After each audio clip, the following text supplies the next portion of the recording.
नमस्कार, स्वागत है आपका राज्यसभा टीवी में। आपके साथ मैं हूं अभिलाषा पाठक। आइए शुरुआत करते हैं इस वक्त की हेडलाइंस के साथ। छत्तीसगढ़ के दंतेवाड़ा में बीजेपी विधायक के काफिले पर नक्सली हमले में बीजेपी विधायक भीमा मंडावी और ड्राइवर की मौत, 3 जवान भी शहीद। दंतेवाड़ा नक्सली हमले की प्रधानमंत्री ने की निंदा, कहा शहीदों का बलिदान व्यर्थ नहीं जाएगा।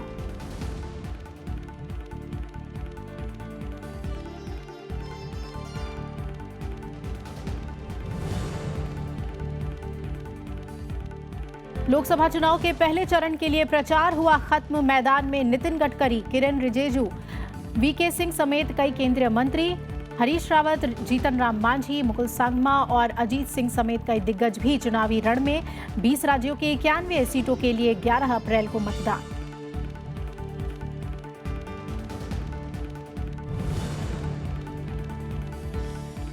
आंध्र प्रदेश, सिक्किम, अरुणाचल प्रदेश विधानसभा की सभी सीटों और ओडिशा में पहले दौर की 28 सीटों के लिए भी थमा प्रचार। आंध्र प्रदेश की 175, सिक्किम की 32, अरुणाचल प्रदेश की 57 और ओडिशा की 147 में से 28 सीटों के लिए 11 अप्रैल को डाले जाएंगे वोट।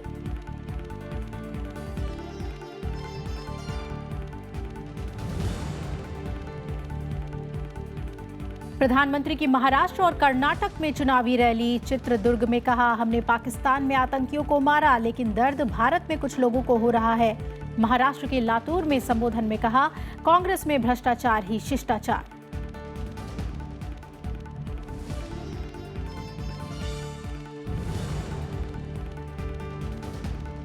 बीजेपी अध्यक्ष अमित शाह की महाराष्ट्र और तेलंगाना में रैली। नागपुर में अमित शाह ने कहा, मोदी सरकार ने राज्य में नक्सली समस्या पर काफी हद तक पाया काबू। कांग्रेस अध्यक्ष राहुल गांधी ने बिहार के गया में जनसभा को किया संबोधित।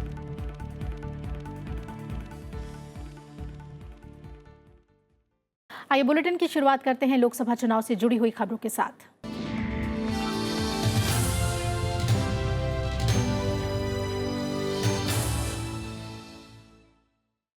लोकसभा चुनाव के 11 अप्रैल को होने वाले प्रथम चरण के लिए आज चुनाव प्रचार थम गया है। इस चरण में 20 राज्यों की 91 लोकसभा सीटों पर मतदान होना है। पहले चरण में 11 अप्रैल को 20 राज्यों की 91 सीटों पर मतदान होगा।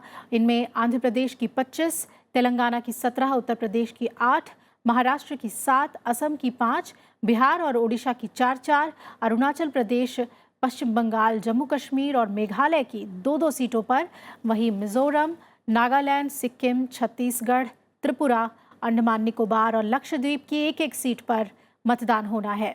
7 चरणों में देश भर की लोकसभा सीटों पर वोट डाले जाएंगे और नतीजों का ऐलान 23 मई को होगा।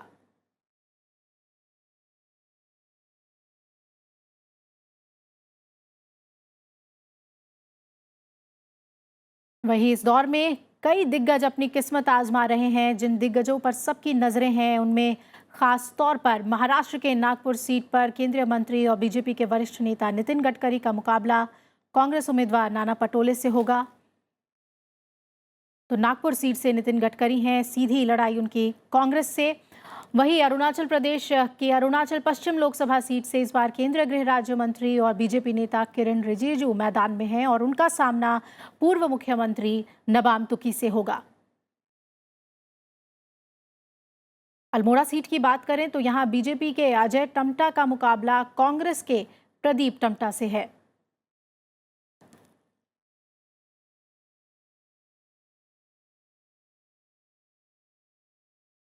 और जम्मू सीट पर बीजेपी के उम्मीदवार जुगल किशोर शर्मा हैं और मुकाबला कांग्रेस के रमन भल्ला से है।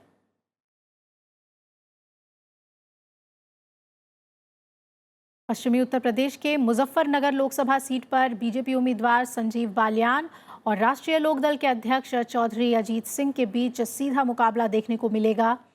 और इधर बागपत लोकसभा सीट की बात करते हैं। यहां पर मौजूदा केंद्रीय मंत्री और बीजेपी उम्मीदवार सत्यपाल सिंह और एसपी बीएसपी आरएलडी गठबंधन से आरएलडी कैंडिडेट जयंत चौधरी के बीच सीधी लड़ाई देखने को मिलेगी।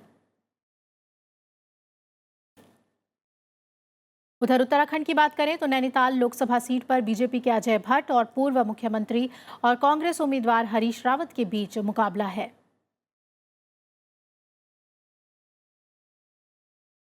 बिहार के गया लोकसभा सीट पर पूर्व मुख्यमंत्री जीतन राम मांझी का मुकाबला जेडीयू के विजय मांझी से होगा और इधर गाजियाबाद से केंद्रीय मंत्री वीके सिंह मैदान में है। उनके सामने डॉली शर्मा है, कांग्रेस की प्रत्याशी।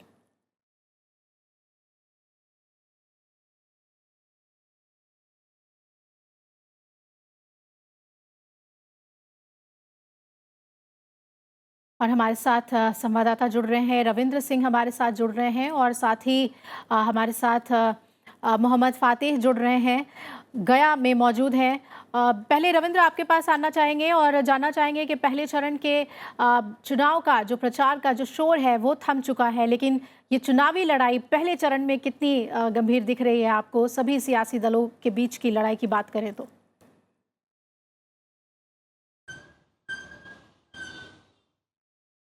जी अभिलाषा, देखिए आज चुनाव का जो कैंपेन है वो अब थम गया है।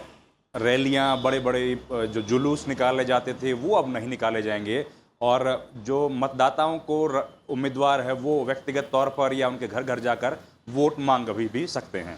अब तमाम राजनीतिक दल जो हैं और जो उम्मीदवार हैं वो अपनी रणनीति बना रहे हैं कि किस तरीके से ज़्यादा लोगों तक जो है पहुंचा जाए और उनको वोट डालने के लिए मतदान केंद्रों तक लेके आया जाए। देखिए बहुत इंटेंसिव कैंपेन यहाँ पर हुआ है। जो 7 लोकसभा की सीटें हैं जो इस बार 11 तारीख को चुनाव मतदान के लिए जा रही हैं, वो बेहद अहम हैं। ख़ासतौर पर नागपुर, जहाँ पर हम लोग इस वक्त खड़े हैं, केंद्रीय मंत्री और पार्टी के बीजेपी के पूर्व राष्ट्रीय अध्यक्ष नितिन गडकरी यहाँ से चुनाव लड़ रहे हैं। दूसरी बार वो लगातार यहाँ से चुनाव लड़ रहे हैं और देखिए उन्होंने जिस तरीके से यहाँ पर कैंपेन किया है उसमें जो बाकी देश के कैंपेन है उससे बिल्कुल अलग है। उन्होंने यहाँ पर विकास की बात की है, इंफ्रास्ट्रक्चर के डेवलपमेंट की बात की है और जिस तरीके से पिछले 5 साल में उनके मंत्री बनने के बाद यहाँ पर अलग अलग प्रोजेक्ट्स जो आए हैं, चाहे वो मेट्रो हो, रिकॉर्ड 3.5 बरस में मेट्रो का काम यहाँ पर पूरा कर दिया गया, एक फेज उसका चालू हो गया है। देखिए विदर्भ का जो इलाका है जिसमें 7 सीटें हैं, ये पूरे देश में बहुत जाना जाता था। जब यहाँ पर कई आत्महत्याएं एक के बाद एक लगातार पिछले करीब 3 दशकों में देखी गई थी, इसकी वजह से ये इलाका काफ़ी बदनाम रहा है। उस वजह से यहाँ पर एक बड़ी मांग थी कि इस इलाके को एक अलग राज्य का दर्जा दिया जाए, विदर्भ जो है उसको एक अलग राज्य बना दिया जाए, ताकि जो यहाँ की समस्याएं, चाहे गरीबी है और किसानों की तकलीफें हैं, जो पिछड़ापन है, जो एजुकेशन है, हेल्थ है, उन इश्यूज़ को एड्रेस किया जा सकता हो।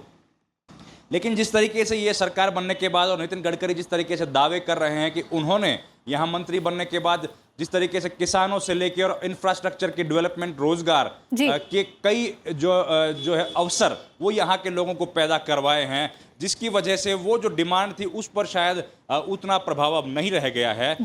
लेकिन काफ़ी अहम है, पिछली बार ये तमाम सीटें बीजेपी और शिवसेना के खाते में गई थी। इस बार यहाँ पर मुकाबला कड़ा है। नागपुर की सीट बहुत रोमांचक भी है और रोचक मुकाबला भी है, क्योंकि जो कांग्रेस के उम्मीदवार हैं वो पहले बीजेपी के सांसद थे और वो लगातार कह रहे हैं कि ये सीट जो है नितिन गडकरी, नाना पटोले कह रहे हैं कि नितिन गडकरी उनके राजनीतिक गुरु हैं। तो अभिलाषा, काफी रोमांचक ये मुकाबला है और 11 तारीख को जब मतदान होगा तो इस बार कितनी सीटें कौन जीतता है ये देखने वाली बात होगी। बिल्कुल रविंद्र, आप बने रहिए हमारे साथ। और उधर गया में मोहम्मद फातिह मौजूद हैं, आपसे जानना चाहेंगे कि वहाँ दोनों ही मांझी हैं। मोहम्मद, जीतन राम मांझी के लिए क्या आसान है ये सीट, क्योंकि 2 बार बीजेपी के ही खाते में गया की सीट गई है। राहुल गांधी ने प्रचार किया है जीतन राम मांझी के लिए। कुल मिलाकर कैसा मुकाबला है गया में?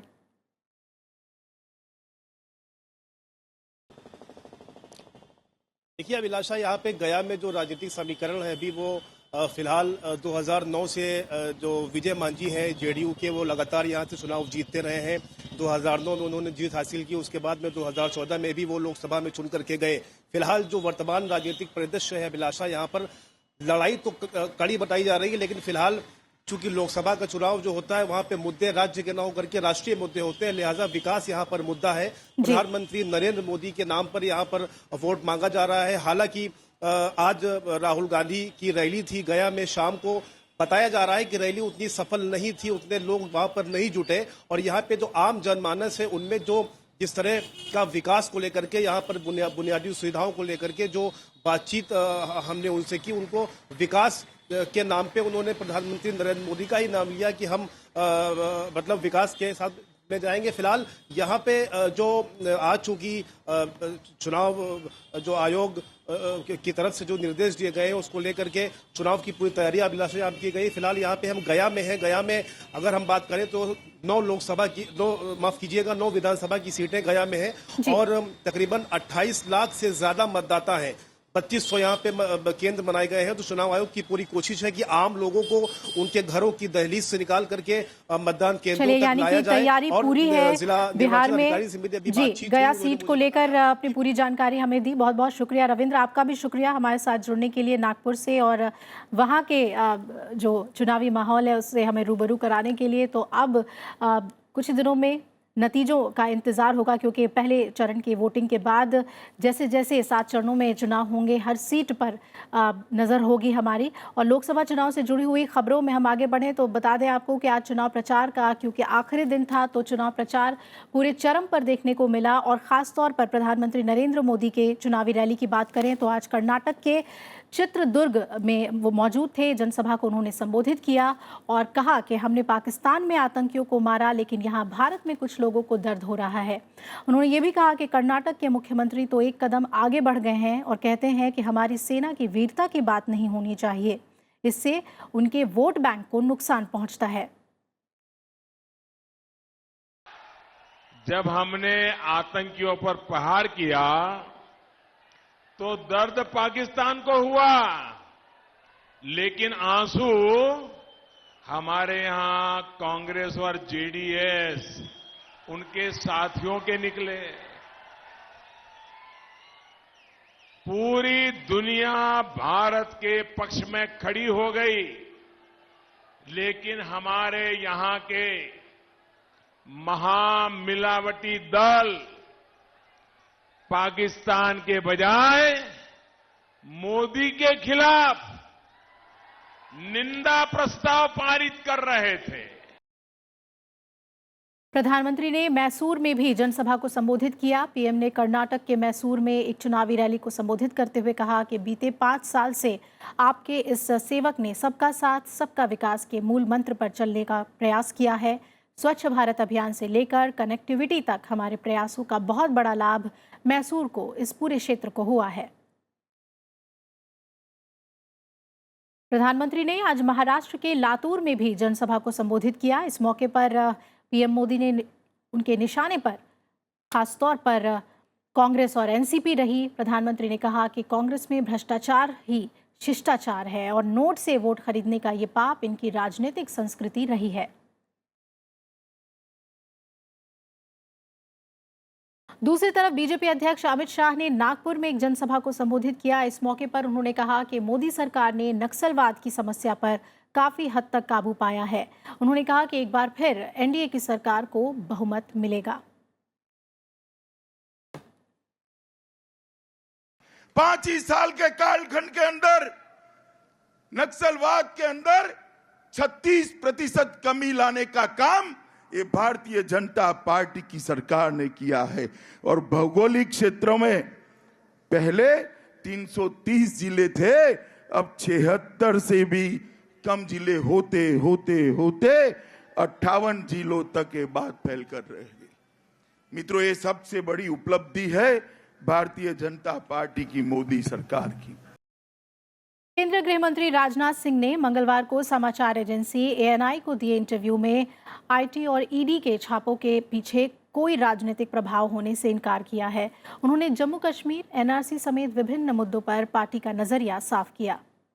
केंद्रीय गृह मंत्री राजनाथ सिंह ने मंगलवार समाचार एजेंसी एएनआई को दिए विशेष इंटरव्यू में जम्मू कश्मीर, एनआरसी, पार्टी के संकल्प पत्र समेत विभिन्न मुद्दों पर खुलकर बात की। अनुच्छेद 35A को हटाने और कश्मीर के पार्टियों के नेताओं के बयान पर राजनाथ सिंह ने कहा कि जम्मू कश्मीर के अलग होने और 2 प्रधानमंत्री का सवाल ही पैदा नहीं होता है। वो कह रही कि अगर बीजेपी जो है 35A और 370 को छेड़छाड़ करेगी तो हिंदुस्तान भी नहीं रहेगा, मतलब कश्मीर तो अलग ही हो जाए। ये है फ्रस्ट्रेशन है, ये करने दीजिए। कश्मीर भारत का इंटीग्रल पार्ट था, है और रहेगा। दुनिया की कोई ताकत कश्मीर को भारत से अलग नहीं कर सकती है। हम लोगों ने इलेक्शन मैनिफेस्टो में पूरी तरह से क्लियर कर दिया है, हमारी गवर्नमेंट बनेगी तो हम इसको जो है 35A समाप्त करेंगे। तो 2 वजीर आजम यानी 2 प्राइम मिनिस्टर नहीं चलेगा। भारत में नहीं चलेगा। केंद्रीय गृह मंत्री राजनाथ सिंह ने हाल में आयकर विभाग और प्रवर्तन निदेशालय के छापों के पीछे कोई राजनीतिक दखल से इनकार किया। यह तो एक कंटिन्यूअस प्रोसेस है, आज से नहीं वर्षों से यह चला आ रहा है और इस समय शायद चल रहा है। हो सकता है उनके पास कोई इंफॉर्मेशन हो, लेकिन ऐसा कोई मानता है कि किसी के कहने पर, किसी के इंस्ट्रक्शन पर यह सब सारे रेट्स हो रहे हैं, तो यह कहना मैं समझता हूं कि न्याय संगत नहीं होगा। इंटरव्यू में राजनाथ सिंह ने कहा कि बालाकोट में वायुसेना की एयर स्ट्राइक पुख्ता खुफिया जानकारी के आधार पर हुई है और सुरक्षा बलों से सबूत मांगना सही नहीं है। वहाँ पर यदि हमारे एयरफोर्स के जवान गए थे, जो कुछ भी उन्होंने वहाँ पर उस स्पॉट पर, उस सेंटर पर जो कुछ भी उनको ड्रॉप करना था, बम अथवा जो कुछ भी था उसको ड्रॉप किया उस टेररिस्ट सेंटर को समाप्त करने के लिए, तो फिर उसके बाद खड़े होकर वहाँ पर वो काउंट करें, एलिगेशंस हैं वो बेसलेस हैं, वो निराधार हैं। मैं समझता हूँ कि इस तरीके से देश के मान सम्मान स्वाभिमान का प्रश्न हो तो इस प्रकार के सवाल नहीं किए जाने चाहिए। पाकिस्तान से भविष्य में बातचीत के सवाल पर राजनाथ सिंह ने कहा कि आतंकवाद और बातचीत साथ साथ नहीं चल सकते। पाकिस्तान को पहले आतंकवाद के खिलाफ कार्रवाई करनी होगी। टेररिज्म और डायलॉग दोनों साथ साथ नहीं चल सकते।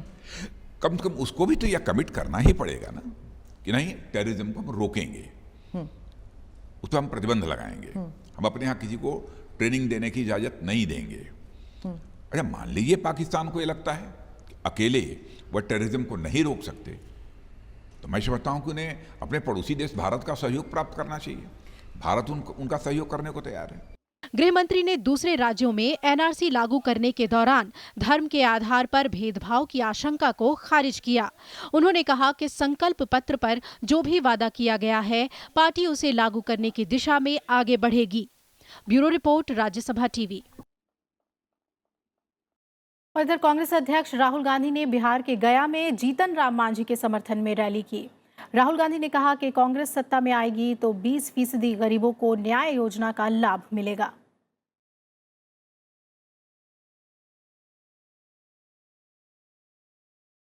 सीधा आपके बैंक अकाउंट में पैसा आएगा, गरीब से गरीब लोग के बैंक अकाउंट में आएगा 72,000 रुपए हर साल। गरीब परिवार जाएगा, कोई शर्ट खरीदेगा, कोई पैंट खरीदेगा, कोई जूता खरीदेगा, कोई सेलफोन खरीदेगा, कोई साइकिल खरीदेगा। जैसे ही आपने खरीदना शुरू किया, वैसे हिंदुस्तान की फैक्ट्रियां चालू हो जाएंगी। जैसे ही फैक्ट्रियां चालू हो जाएंगी, आपके बच्चों को फैक्ट्री में रोजगार मिलना शुरू हो जाएगा। वहीं केरल के वायनाड से अपना नामांकन करने के बाद कांग्रेस अध्यक्ष राहुल गांधी कल अपनी परंपरागत सीट अमेठी से नामांकन करेंगे। अमेठी के कांग्रेस कार्यकर्ता ने नामांकन को लेकर खासे उत्साहित वो नजर आ रहे हैं। हमारे संवाददाता नवविक्रम सिंह ने अमेठी के सियासी माहौल का जायजा लिया। हम इस वक्त मौजूद हैं अमेठी में। अमेठी जो गांधी परिवार की पारंपरिक सीट माना जाता है, साथ ही कांग्रेस का गढ़ माना जाता है। आपको दिखाना चाहेंगे ये नज़ारा। ये हम इस वक्त मौजूद हैं कांग्रेस दफ्तर में, जहां से गांधी परिवार का गढ़ अमेठी के लिए नीतियां तैयार होती हैं। एक बार फिर राहुल गांधी यहां से नॉमिनेशन फाइल करने वाले हैं, यानी अपनी नामांकन यहां से दाखिल करने वाले हैं। तो इसके लिए यहां पर तैयारियां चल रही हैं और कांग्रेस कार्यकर्ता मेरे साथ काफी बड़ी संख्या में मौजूद हैं। आइए बात करते हैं कुछ कांग्रेस कार्यकर्ताओं से। सबसे पहले आपसे बात करना चाहूंगा, नाम बताइए अपना। चंचल वर्मा। चंचल जी, ये बताइए कि राहुल गांधी कितने मजबूत आपको लग रहे हैं? राहुल गांधी बहुत मजबूत है, इसलिए हम लोगों ने कहा आप वहां से देखिए, हम यहाँ देख रहे हैं और उनकी जीत पक्की है।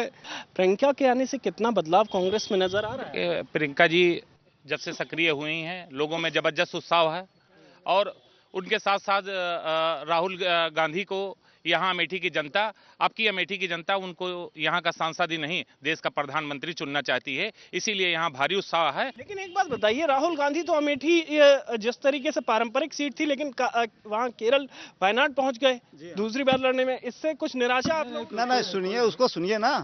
पूरा देश राहुल जी को चाहता है।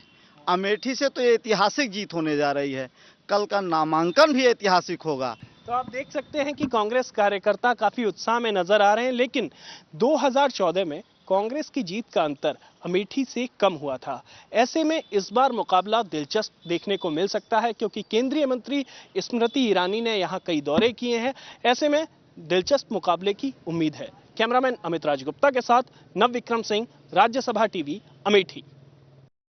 और इधर लोकसभा चुनाव के पहले चरण के प्रचार के आखिरी दिन कांग्रेस महासचिव प्रियंका गांधी वाड्रा पश्चिमी उत्तर प्रदेश के दौरे पर पहुंची। यहां उन्होंने पहले बिजनौर और फिर सहारनपुर में रोड शो किया। प्रियंका गांधी ने बिजनौर में कांग्रेस उम्मीदवार नसीमुद्दीन सिद्दीकी और सहारनपुर में उम्मीदवार इमरान मसूद के पक्ष में वोट करने की अपील की।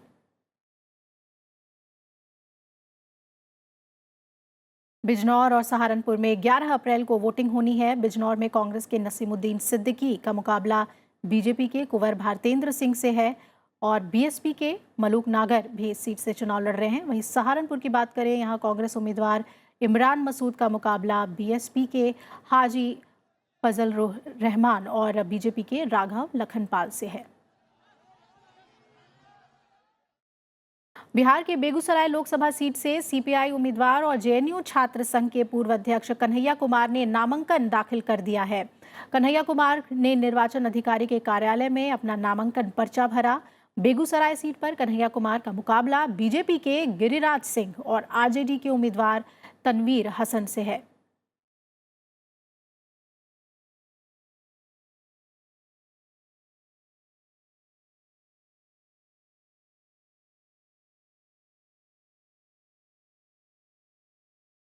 वहीं लोकसभा चुनाव के चौथे चरण में 9 राज्यों की 71 सीटों के लिए आज नामांकन दाखिल करने की आखिरी तारीख थी।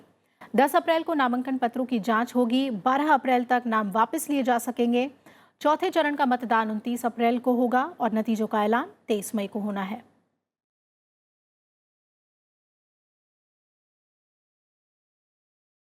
चौथे चरण में महाराष्ट्र में 17, राजस्थान और उत्तर प्रदेश में 13-13, मध्य प्रदेश और ओडिशा में 6-6, पश्चिम बंगाल की 8, बिहार में 5, झारखंड में 3, जम्मू कश्मीर में 1 सीट पर मतदान होगा।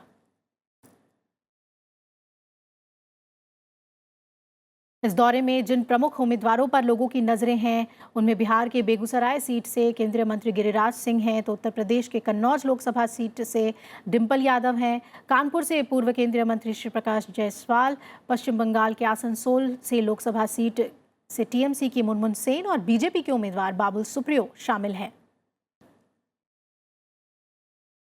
वहीं आज ओडिशा विधानसभा चुनाव के चौथे चरण के लिए भी नामांकन दाखिल करने की आखिरी तारीख थी। इस दौर में 42 विधानसभा सीटों पर 29 अप्रैल को मतदान होना है। नामांकन पत्रों की जांच कल होगी, जबकि नाम वापसी की आखिरी तारीख 12 अप्रैल होगी।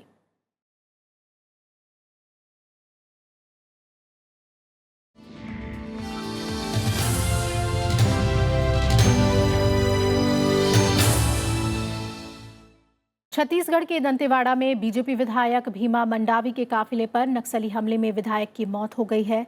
उनके काफिले के साथ चल रहा एक ड्राइवर भी हताहत हुआ है और 3 सुरक्षाकर्मी शहीद हुए हैं। हमला तब हुआ जब विधायक का काफिला बचेली से कुवाकोंडा जा रहा था। नक्सलियों ने आईईडी के जरिए वाहन को निशाना बनाया और उसके बाद गोलीबारी भी की। सुरक्षा बलों ने घटनास्थल को घेर लिया है। दंतेवाड़ा बस्तर लोकसभा सीट में आता है, जहां 11 अप्रैल को वोटिंग होनी है। नक्सलियों की इस हरकत को चुनाव में खलल डालने की कोशिश बताया जा रहा है। इस हमले की प्रधानमंत्री ने कड़ी आलोचना की है और मारे गए विधायक के परिवार के प्रति संवेदना व्यक्त की है। प्रधानमंत्री ने कहा कि छत्तीसगढ़ में माओवादी हमले की कड़ी निंदा उन्होंने की और शहीद हुए सुरक्षाकर्मियों को श्रद्धांजलि दी। उन्होंने अपने ट्वीट में लिखा कि इन शहीदों के बलिदान को व्यर्थ नहीं जाने दिया जाएगा। भीमा मंडावी बीजेपी के समर्पित कार्यकर्ता थे, मेहनती और साहसी। उन्होंने छत्तीसगढ़ के लोगों की मदद की। उनके निधन का गहरा दुख है और उनके परिवार और समर्थकों के लिए गहरी संवेदना प्रकट करता हूं। लोकसभा चुनाव के लिए वोटिंग शुरू होने से पहले उपराष्ट्रपति एम वेंकैया नायडू ने मतदाताओं को लोकतंत्र के इस उत्सव में जोर शोर से हिस्सा लेने की अपील की है। अपने संदेश में उन्होंने मतदान को एक पवित्र जिम्मेदारी बताया है।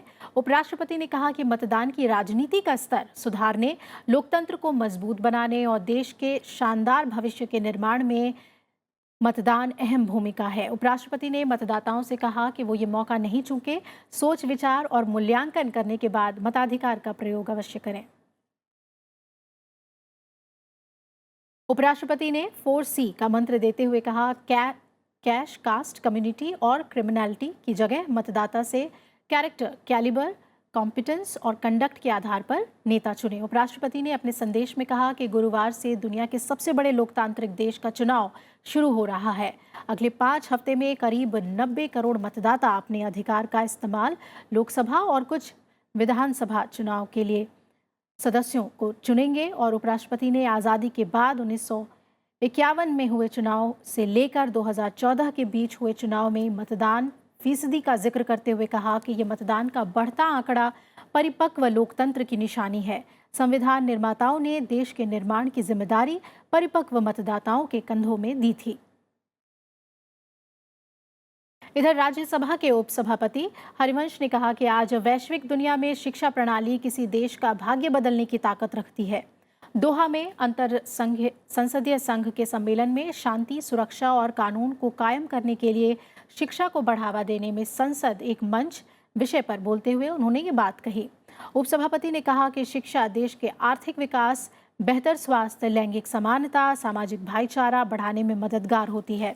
अच्छी शिक्षा समानता, गरीबी को कम करने और युवाओं को सशक्त करने में सहायक है। उन्होंने कहा कि भारत ने अनिवार्य स्कूल शिक्षा के लिए शिक्षा का अधिकार लागू किया। पिछले साल के बजट में शिक्षा पर बजट में 10% का इजाफा किया गया। समग्र शिक्षा और स्वयं प्रभा जैसे कार्यक्रम शुरू किए गए। अंतर संसदीय संघ की 140वीं बैठक 6 अप्रैल से 10 अप्रैल तक दोहा कतर में चल रही है, जिसमें राज्यसभा के उप सभापति हरिवंश की अगुवाई में राज्यसभा सांसदों का दल इसमें शिरकत कर रहा है। आइए अब आपको मिलवाते हैं एक ऐसे मेधावी इंसान से जिसने अपनी दिव्यांगता को अपनी राह की रुकावट नहीं बनने दी। दिल्ली के राकेश शर्मा ने आंखों की रोशनी न होने के बाद भी सिविल सेवा परीक्षा पास की और 608वां रैंक हासिल किया। कहते हैं प्रतिभा किसी की मोहताज नहीं होती। अगर इंसान में दृढ़ इच्छा शक्ति हो तो सच्ची लगन और कठिन परिश्रम से कोई भी मुकाम हासिल किया जा सकता है।